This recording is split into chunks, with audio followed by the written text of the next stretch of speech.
देखिए question second देखते हैं। वन और वन्य जीव रक्षण में सहयोगी रीति रिवाजों पर निबंध लिखिए।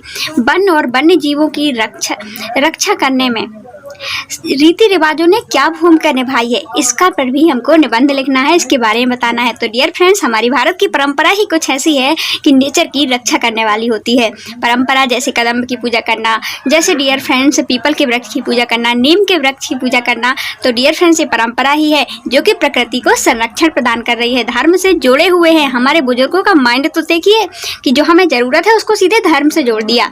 अब सूर्य के प्रकाश से डियर फ्रेंड्स हमें विटामिन डी मिलता है, तो चढ़ाओ सूर्य भगवान को जल, है ना, सुबह सुबह, जिससे कि क्या हो, हमको हमारी विटामिन डी भी प्राप्त हो सके। वरना आप तो करेंगे ही नहीं, कौन जाता है धूप में लेने आजकल, है ना। तो डियर फ्रेंड्स, ये थी हमारे बुजुर्गों का माइंड। सोचिए कितना बड़ा माइंड लगाया होगा उनने। इसके बाद देखिए, यही लिखना है, इस पर निबंध लिखना है रीति रिवाजों पर कि किस प्रकार भारतीय वन्य जीवों के रक्षण में सहयोगी भूमिका निभाई रीति रिवाजों ने। तो चलिए चलते हैं। देखिए देश में जहाँ सॉरी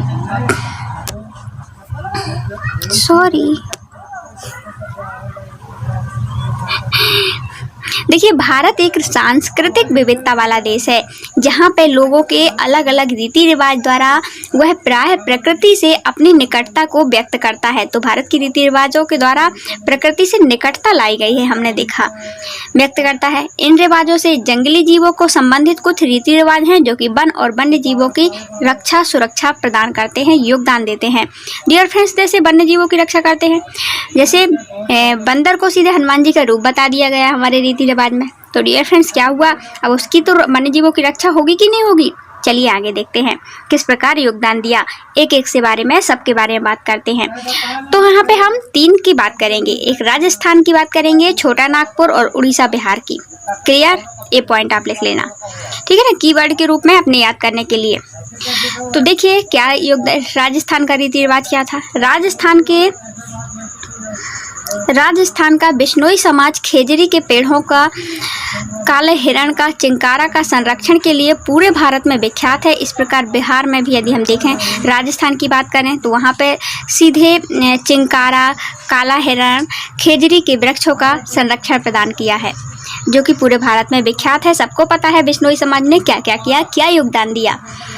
देखिए अब बात करते हैं छोटा नागपुर का पठार। यह मुंडा और संस्थाल जनजाति यहाँ पे रहती है छोटा नागपुर में, और महुआ और कदम की पूजा करती है, वहाँ का रीति रिवाज है, दूसरा योगदान दे दिया छोटा नागपुर पर संथाल जनजाति द्वारा। उड़ीसा और बिहार की बात करें डियर फ्रेंड्स, तो यहाँ पे शादी विवाह के अवसर पर इमली और आम के वृक्षों की पूजा की जाती है, वहाँ की रीति रिवाज है इमली और आम का वृक्ष उड़ीसा और बिहार में।